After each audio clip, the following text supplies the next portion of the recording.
Thank you to everybody being here today. Right here today, we stand united as not only law enforcement officials, not only as city leadership, county leadership, but just as citizens of Bay County, Florida. What we saw this past weekend is absolutely unacceptable, period. The behavior of these pathetic cowards that came to our beach and committed these crimes, their actions will not be tolerated, period. Today we're going to talk about this weekend, the preparation for this weekend. We're going to have several of the law enforcement executives tell you what their men and women, their brave men and women did to ensure that the citizens of Bay County remain safe through this, I'll say just chaos. Ladies and gentlemen, we can't control who comes to town, and I said this yesterday. But we can control what happens to you when you commit a crime in this town. In front of you, you see a representation of the danger facing our community and our law enforcement officers. These guns were taken over a period of 2 days. It could arm a small army. Semi-automatic weapons, long rifles. These are weapons brought to a resort destination. These were weapons brought to a beach by cowards that hide behind these guns, by cowards that cried when they were approached by true heroes wearing a badge. These individuals will soon find out what justice looks like in Bay County. The individuals that carried these guns will find out what happens when you commit a crime in Bay County. It will not be tolerated, period. I know the frustration is out there by the community, ladies and gentlemen. I know it's there. But as I introduce the executive staff and the city leadership, the government leadership of this community, you're going to hear over and over again that we are frustrated too. And we hear you, we care about you, and we are taking steps, we have taken steps, we are doing everything we possibly can, and we will continue to do everything we possibly can to keep this community safe. Before I pass it over to the sheriff, I do want to recognize the brave men and women working the streets every day. It's a harsh reality that we face. That at any traffic stop that we do, any hotel complaint that we respond to, any offense that we respond to, one of these could come out in a matter of seconds. It's happened here before. The bravery of these men and women is undescribable. If you see the videos of the shooting event, you see our officers running towards the gunfire. So, to the community, we understand your frustration. We feel your frustration. But try to understand that as we are frustrated, we will continue to fight for you. We will continue to pursue justice for you. And we will continue to try to keep this community safe. With that said, I will pass it over to Sheriff Tommy Ford. Thank you, Chief. Good morning, and proud to stand beside Chief Talametes, Chief Smith, and our other police chiefs and state law enforcement, as well as our community leaders today after a very difficult and trying and dangerous weekend. I'm grateful to be a law enforcement officer in Bay County. No better place in the world to be a law enforcement officer. And to personally witness the service and sacrifice made by our deputies and officers on behalf of the Bay County citizens. We were faced with dangerous circumstances, but stood firm in protecting our county. Each one of these 75 firearms, 75 illegal firearms, these were not legally possessed. They were either involved in a crime or illegally possessed. Many of them are stolen. Each one of these represents a violent encounter with armed encounter with law enforcement. And I'm so proud of the law enforcement officers that stood in that gap, that stood in between you as citizens and the criminals that were carrying these guns and took them into custody. And I'll say I'm proud that they did so without incident. This weekend could have very easily resulted in some tragedies of an officer's loss of life, a citizen's loss of life, or even a bad guy's loss of life that would have been a tragedy. All of those would be a tragedy. But all 75 of these guns, which I hope people can put that in perspective of how significant this is, that we had people, as the chief said, coming to a premier tourist destination and bringing this kind of firepower is absolutely ridiculous, won't be tolerated. Some statistics from this weekend. I know that everybody's interested in that. I'm interested in all my guys getting home, but we will share the statistics. 161 total bookings at the Bay County Jail. 78 people from Alabama alone were arrested. Again, 75 guns seized. 82 total arrests by the Bay County Sheriff's Office, and a bunch of arrests by our other agencies as well. I want to talk about some of our successes that we had. We were able to use technology to our advantage, intelligence and technology, and this is an event that we've been planning for and gathering intelligence on for 2 or 3 weeks. And I think that's been a success, and it allowed us to target the bad guys and know where they were, be there before they got there, be there after they got there, and target them and put them in jail. We talked about the Real-Time Crime Center, the Bay Real-Time Operations Center. That's a joint effort between the Sheriff's Office and all our police departments that allows us to leverage technology to target the bad guys, and that surely was a success and a game changer for us. One of the instances was a house party on South Lagoon. Both jointly with the Beach Police Department and the Sheriff's Office, we developed intelligence that this Maniac group organizers were staying at a house on South Lagoon having a large pool party on Saturday. We were able to use our resources such as license plate readers and cameras that you can see behind us here, both on our helicopter and stationary locations, to know the locations of these individuals. You may have seen a picture of a male that's circulating widely on social media that's wearing all white and has a rifle stuck in his pants and carrying a gun. We were able to, shortly after that picture was taken in that house, we were able to take him into custody. So those are the things that we have not been able to do before because of our use of intelligence and technology. We'll not tolerate this criminal activity. These are behaviors that we as a community have fought before, won, and moved on to become a premier family destination. If you choose to come to Panama City Beach and commit criminal acts with intent to take over the beach, we'll continue to fight the good fight and dedicate the resources necessary to keep Bay County safe. We are united as one with the support of our elected officials, and want to thank you all for being here today. They've promised the resources we need to keep our community safe. And I assure you that this will not be a real fun beach at the Bay County Jail. If you come here to act like a criminal, we'll treat you like one. Thank you.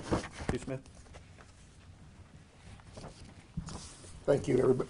Thank you, everybody, for being here this morning, and thank you, commissioners, city managers, mayors, for your support and joining us in the unity that the law enforcement has created here in this county now. It's not just different agencies. We are all operating as a single agency. What is laying here in front of me, and for the 75 guns, doesn't represent spring breakers. These represent criminals. These were criminals that came to our city that brought these guns with the intent to commit some type of act. Every time one of our brave officers confronted these 75 individuals and took this gun from them was the opportunity for that brave officer to have lost his life or been forced to take somebody else's life. This is not what Bay County is about. It's not what Panama City Beach is about, and it's not what Panama City Police Department and our city is about. This isn't what we want coming to our city. We want the spring breakers. We want the tourists. We don't want this element.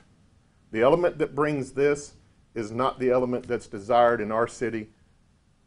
We are not going to be tolerant to it. We're not going to permit it. We're going to give you the most professional and stiff approach that we can. Thank you. Adrian? Thank you, Chief. Thank you, Sheriff, and both chiefs. And all the officials that are with me here. I'm honored to be with you, standing here with you, united. But I'm just as honored to be standing as I was yesterday with the brave men and women that are out there every day. We've had things happen this weekend that were out of control, as you've heard, will not be tolerated in the future. But this is something that goes on every day with these officers out there.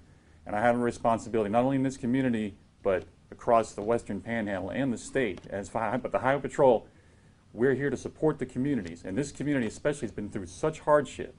And to experience this after we've gone through so many things after these past few years, it will not be tolerated. But we're here standing as a united front with the police departments, with the sheriff, and all those in this community, all of you, all the citizens.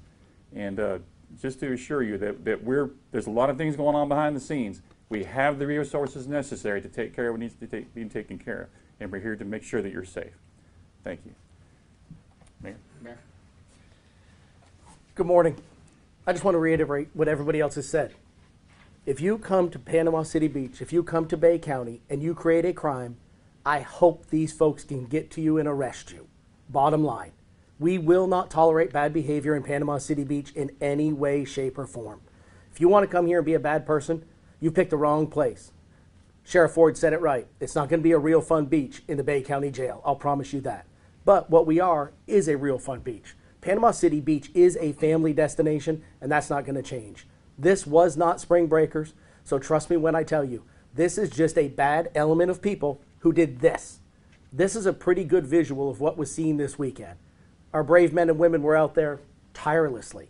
I can't thank those folks enough for the dedication they have to keep you safe, to keep all of us safe, to keep my family safe just like yours. We are going to hold a special meeting this Friday morning at Panama City Beach to essentially give every tool that's asked for and needed that we can. We will be out there. We want to make sure that everything is supported in any way. We support this team more than you can ever imagine. And we just want to thank them for their hard work, their dedication, and what they do out there fighting these criminals every day.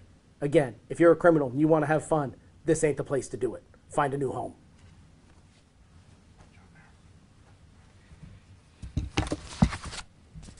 Well, I think if that does not represent a united front, I don't know what does.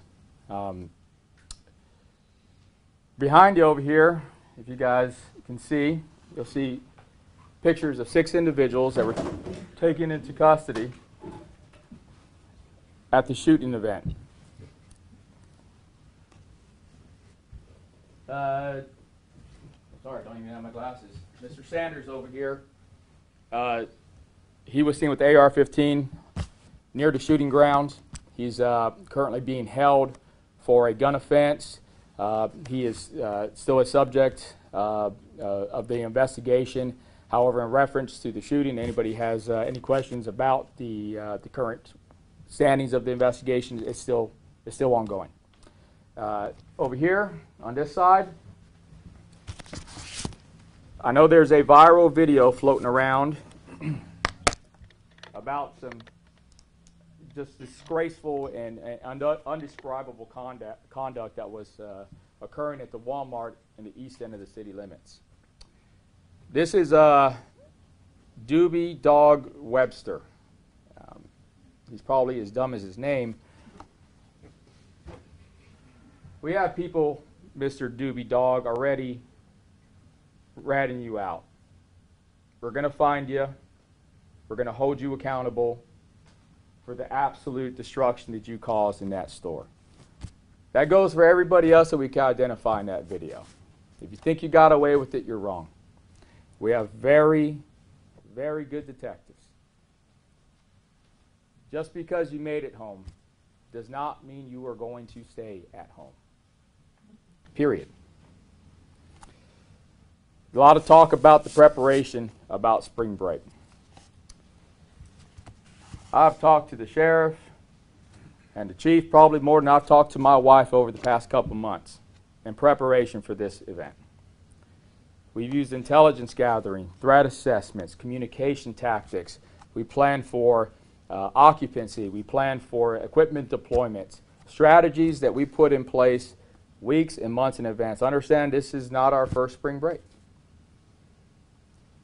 However, in regards to these, what we will call social media, social influencer events, There's no framework anywhere.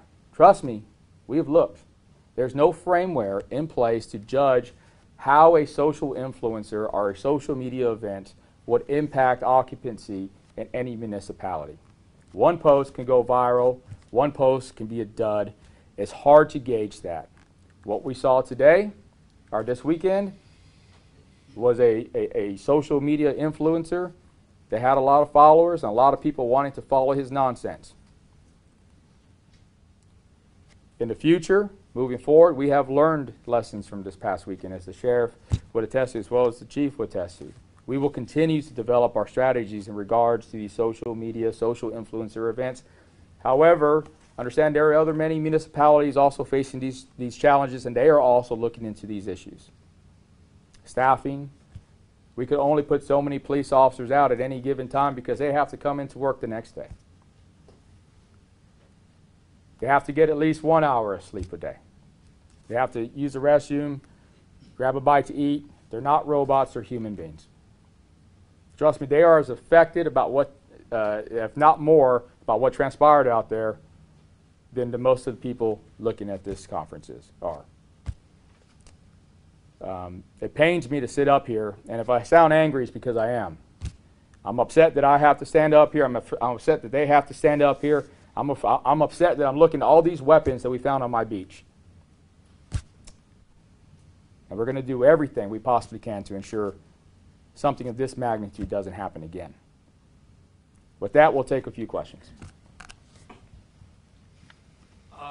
Quickly, I know you've probably seen the social media posts as well saying part 2 in April, part 3 in May, stuff like that. Is that correlating? Again, you said it's hard to gauge when social media stuff takes off. Is that something you're looking at? And in that, are you considering extending spring break laws through April? So look, there's a fine line between being prepared and being paranoid. Okay, we are assessing the situation. We are looking at the subject matter within those posts. But make no mistake, the people that came over here and tormented us for the 2 days that they were here are continuing to get enjoyment by trying to torment the community from home. Period. Don't fall into that trap. We are looking at it. We have very smart and skillful analysts and detectives and police officers looking into the potential threat assessments for these ongoing posts. If we identify anything at all that shows we will have anything even remotely close to this type of situation, we will be prepared. And they will be faced with serious consequences if they show up. I know some of the flyers that were going around social media had some of our local businesses here on the promotion, so kind of how are you guys handling that as far as maybe businesses being a part of this? You cannot put profit before public safety. And that's what everybody needs to understand. The moment you do that is a recipe for disaster. A lot of the business owners stepped up this weekend.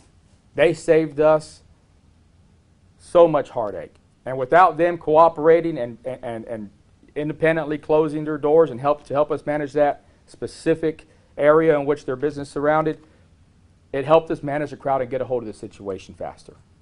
We have representatives of the business community standing behind us, or standing behind you, because they understand that it is a partnership that needs to be established in order to get a hold of this.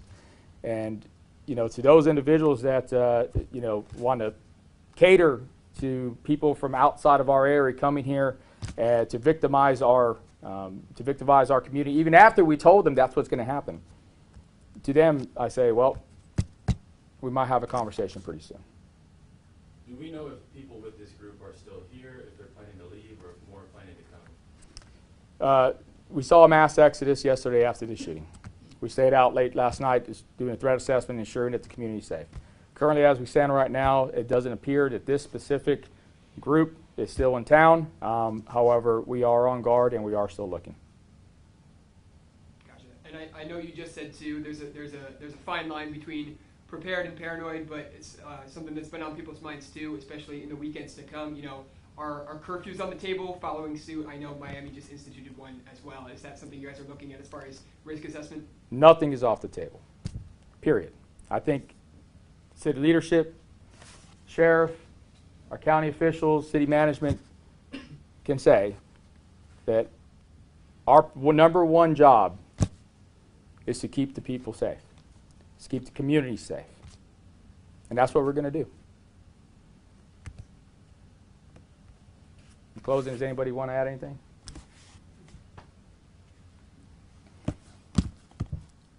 Thank you for being here. And no matter how hard these individuals try to divide us, sooner or later they're going to understand it. This only makes us stronger. Thank you.